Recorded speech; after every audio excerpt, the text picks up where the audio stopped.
The Princess by Walter de la Mare. Is there any human being in this sorrowful, cynical world, I wonder, who treasures no memory of his childhood? Silly, sentimental, pitiful, tragic, passionate, even vilely realistic. Its kind is immaterial. We continue to warm our aging hands at some small fire which went out perhaps 30, 40, 60 years ago. Why? Because, I suppose, the experiences thus hoarded concerned some silent very self. They were rooted deep down, close in. Such an experience, for example, has falling in love, and that not merely with the pretty face, but with, say, a scene, a book, a character out of a story, yes, and even with the phantom in a dream. Lord Byron had his amorous adventures, but I doubt if he was ever more truly, selflessly, and faithfully in love than when he was a boy of 9 or so, and in love, and with a child, too, Mary Duff. He himself bragged about it in confessing it. He even sneered at the episode and dismissed it scoffingly as a childish amour. But he owned nonetheless that the shock when he was 16 on hearing that she was married nearly threw him into convulsions. Convulsions! Nor need any such infatuation be concerned with another child. A friend of mine once confided in me that when he was a boy, not yet in his teens, he used to spend hours loafing on an old brick wall hidden under the branches of a wild cherry tree, merely in hope of catching a glimpse of the fair-haired widow who lived nearby, a young woman of 28. Naturally, he never told his love, never, romantic imp, referred to the worm in the bud, until it didn't matter, and, too precocious in much the same degree, he didn't matter either, having become a juvenile roué. The blossom of the wild cherry is as delicate as hoar-frost, and as cool and beautiful as snow, but there is not much else to be said for it, nor for its tart hard berry, except possibly by the birds, and theirs seemingly are songs without words. Well, I have a similar memory. Like most children, I delighted in the old, fabulous, fantastic stories, Grimm's, Hans Andersen's, the Arabian Nights. I loved old houses too, and particularly houses that appeared to be haunted, even if tales about them might send me shivering to bed. And once, a lifetime ago, I managed to combine all these absurd fancies in one expedition. Not that it proved to be a triumph, even for La Belle Dame. But for all that, memories, silly remembrances of this kind need not fade or die in our hands. Nor need they leave immitigable regrets behind them. At the time I am speaking of, I can have been at the most only on the edge of my teens, and young too, as well perhaps as a little precocious for my age. My mother had died when I was 5, and after that I had been left pretty much to myself. We were living in Scotland, in Iverness-shire, in an old and rather ugly house. A desolate-looking scene stretched out beneath its windows, especially when one flattened one's nose against the glass and peered out on it through the frequent Scotch mists. But familiarity may breed affection. The house was only rented, alas. A lonely spot. I had been at a loose end during those particular summer holidays, and had done badly in my schoolwork.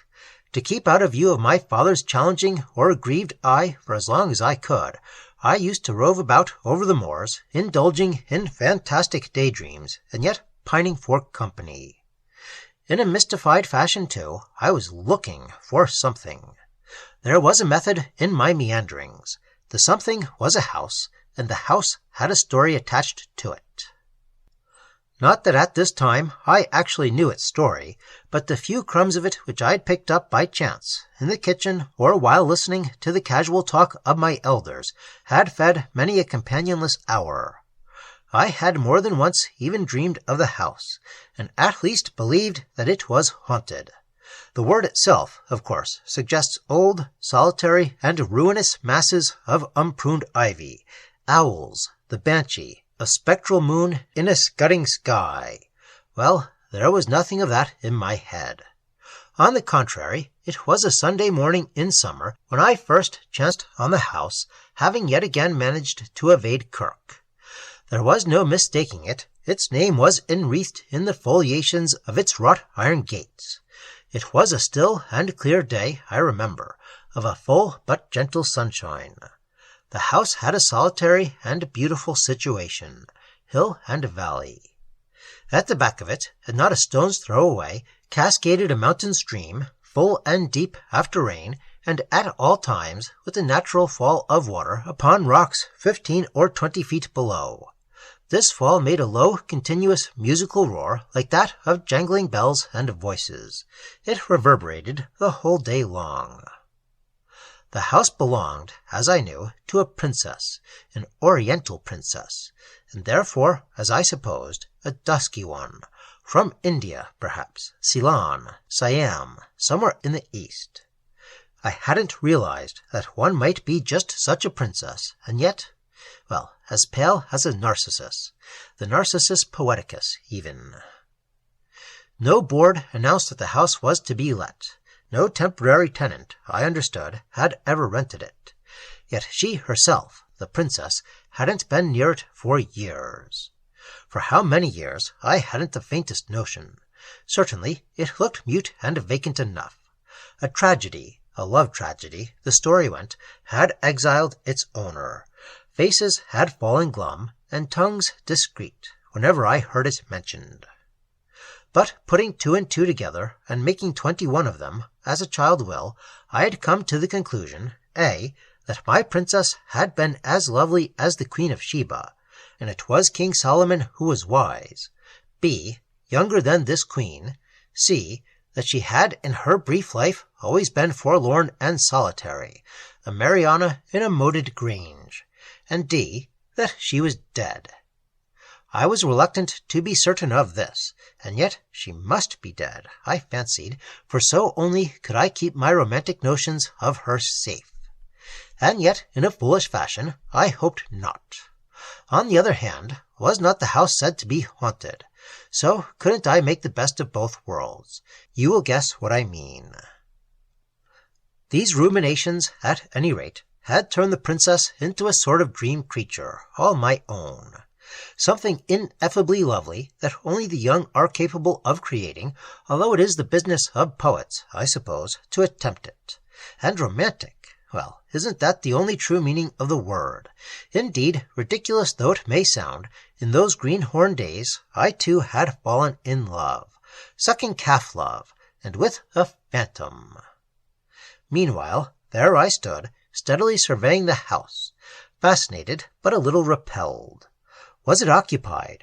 Most of the windows were shuttered, a few of the upper ones were only curtained. Who and what, I wondered, might not have taken up a lodging here? There was a look of neglect, of the distraught, but it was not extreme. Moss, damp, discoloration, weather and season would account for much of that, and you could tell at a glance that the place had never been a happily peopled house, not at any rate in recent years. In a word, it looked abandoned, and the very effect of the air surrounding it changes when a house had been abandoned. Humans are like that too. There, in the shelter of a tree, I stood watching the house, drew nearer at length, paused under its porch, and listened. Not a whisper, only the answer that silence gives.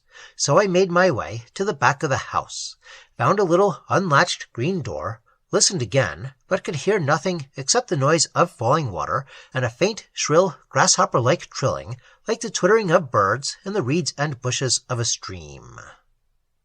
Sunshine was pouring down, and as for solitude, I might have been in the middle of the desert of Gobi. I pushed the door gently inwards and took a look at the beyond. A stone-flagged passage evidently led into the kitchen quarters. I looked and listened. No clink of pan or clack of pot, no sizzling, not the faintest whiff of cooking on the air, only the mouldy and fusty. I ventured on. An old-fashioned meat-jack, resembling the upper parts of a knight in armor, stood in the kitchen. There was a gigantic table, heavy chairs, a gravy spoon, a rusty knife, and a stopped clock. no fire, and a stopped clock. Well, anyhow, the cook was not at home. Upstairs I stole at last, led onward by the phantom shape in my imagination. The dusky skin, the deep-memoried, forlorn dark eyes. She haunted me, but my young fancy had done its best for her. At the end of a long corridor I came to a door ajar. All the rest had been shut. At this point I paused again. It had pretty colored panels and a cut-glass handle. I looked in. I even had the audacity to draw back a folding shutter so that the sunshine could enter. No room I had ever seen at that time resembled it. A low-pitched, molded ceiling, deep rich colors and embroideries. What I know now were Persian tiles and dishes, and a few pictures by the then unfashionable French painters.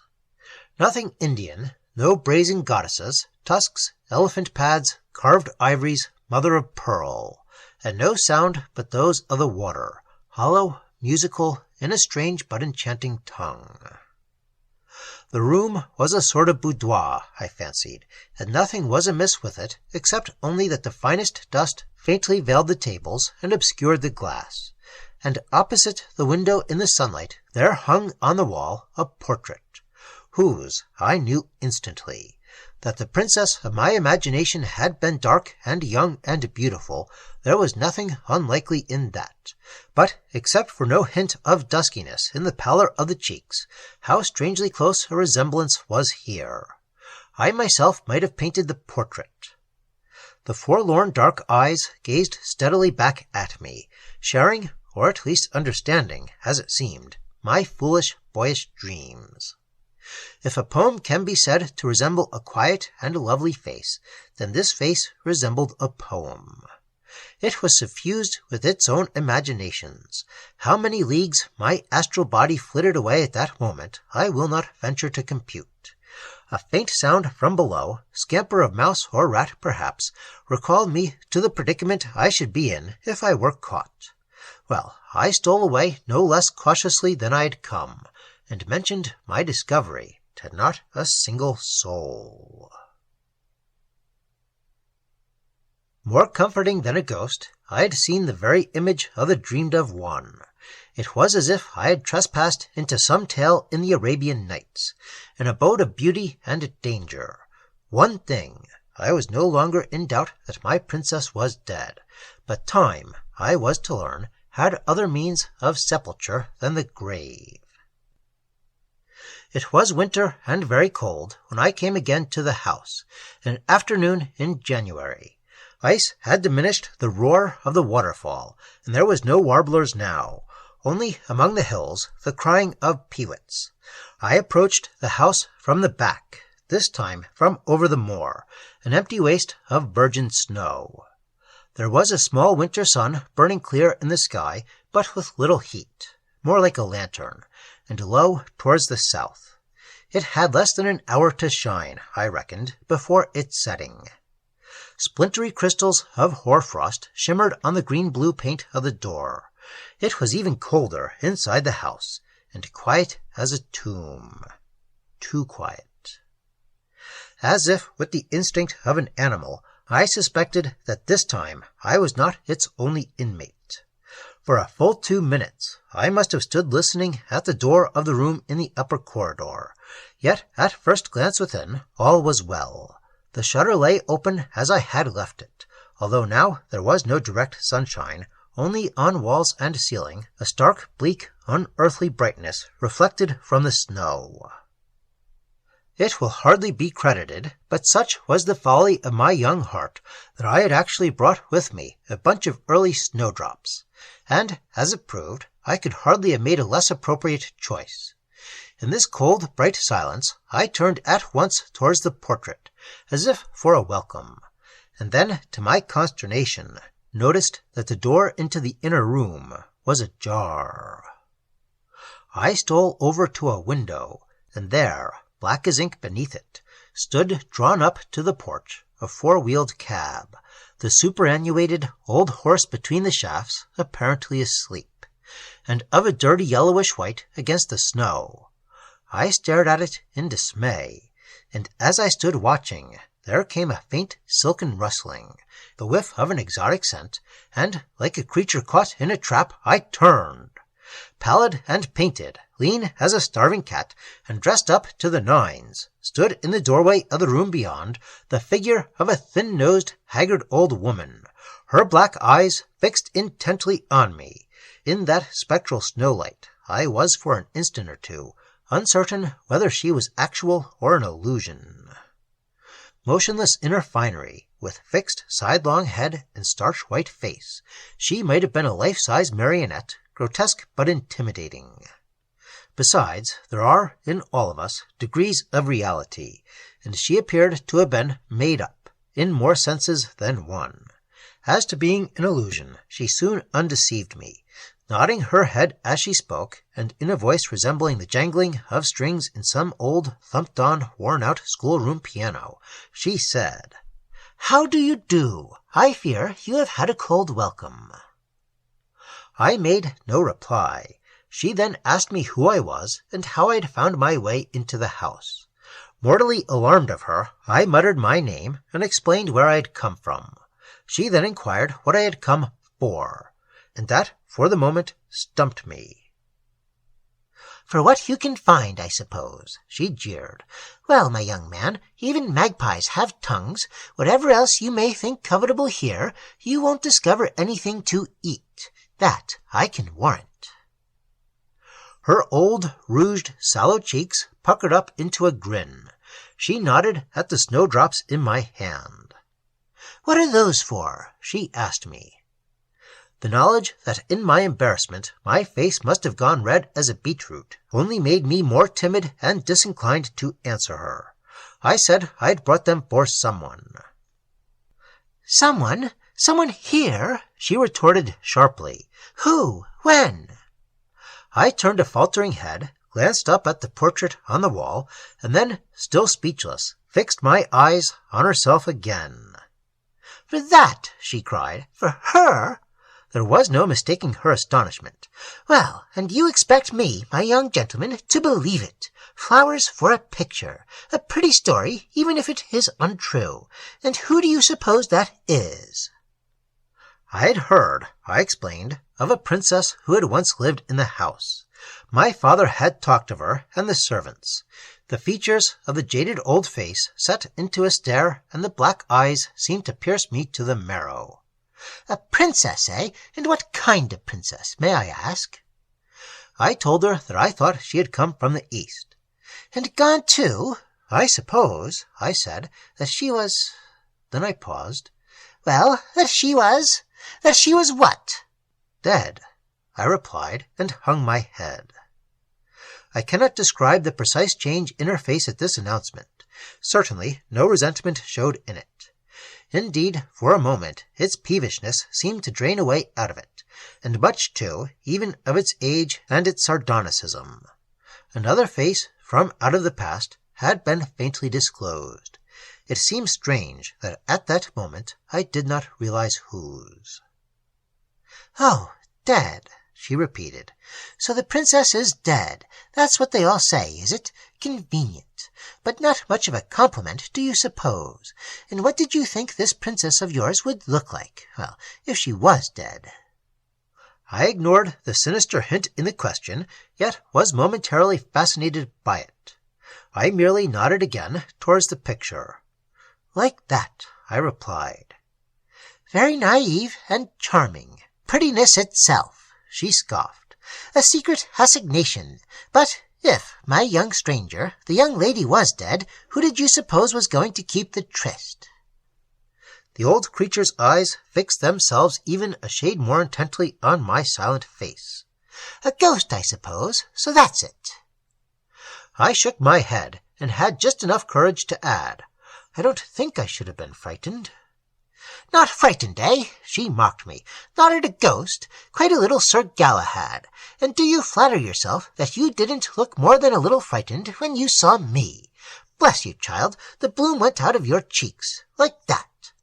As if you had gulped down a dose of physique castor oil. But perhaps you supposed that I was a ghost." There fell again a silence between us.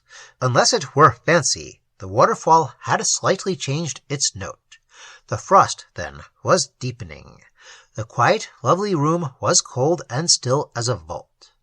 I continued to gaze at my questioner, my hands clammy, my eyes like a bird's in the spell of a serpent. At first, perhaps, I did think you were a ghost, I managed to blurt out at last. I wasn't sure what you were, not at first. It startled me. It, eh? At first. But when you discovered that I was, flesh and bone, what then? You were still more frightened. Oh, no, I lied, and added quickly to muffle the lie up, except at being caught here. I see, she mocked meditatively. And the snowdrops, were they to be an offering to the paint or to the spectre? Again I shook my head. I was only going to leave them, I said. Quite a little romance. Train up the child in the way that he should go. Don't be alarmed. We all have to begin like that. But for the life of me, I cannot make up my mind whether our little housebreaker is extremely backward for his age or atrociously forward. How old are you? Speak up, she said, when I had answered. You need not be as frightened of me as all that. Perhaps you would like a pretty little vase for your posy and some nice cold water. Gracious heavens, try to come alive, boy. I could never abide daydreamers. By now I was ready to burst with misery, rage, and shame, and she saw it. Her face softened a little. Well, she went on, you can comfort yourself with one thing. I don't tell tales. I may resemble an old parrot, but I don't tell tales. Never did. I leave that to others. She had seated herself at the table.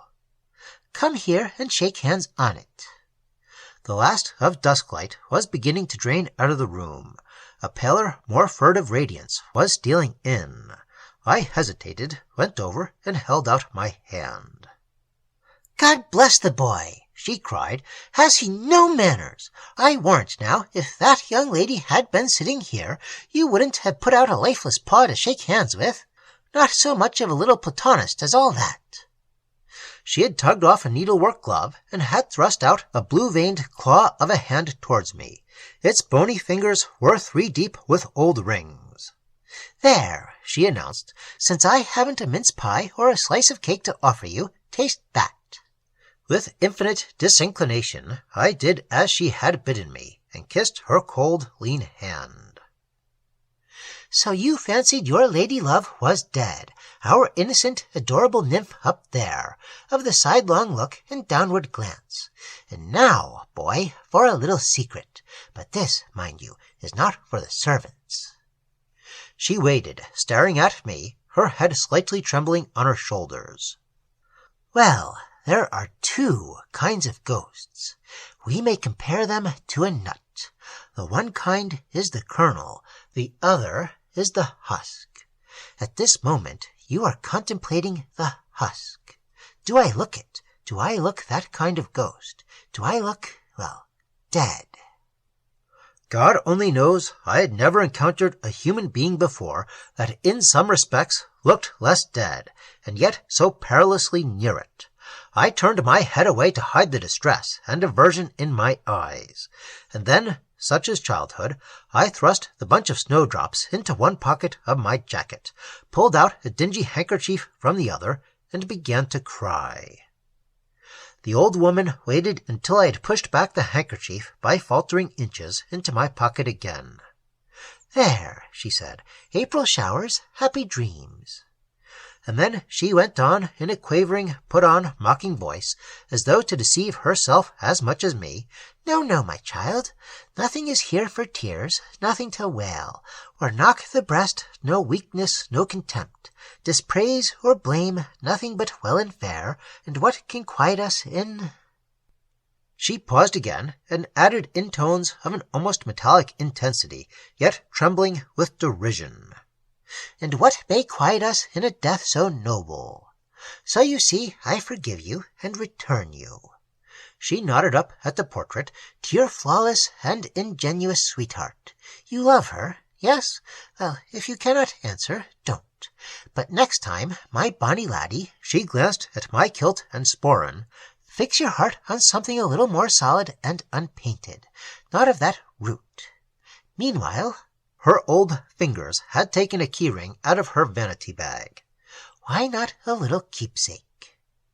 She rose and unlocked a small Chinese cabinet that stood against the wall behind her, and held out to me in its opened case an oval miniature surrounded with garnets.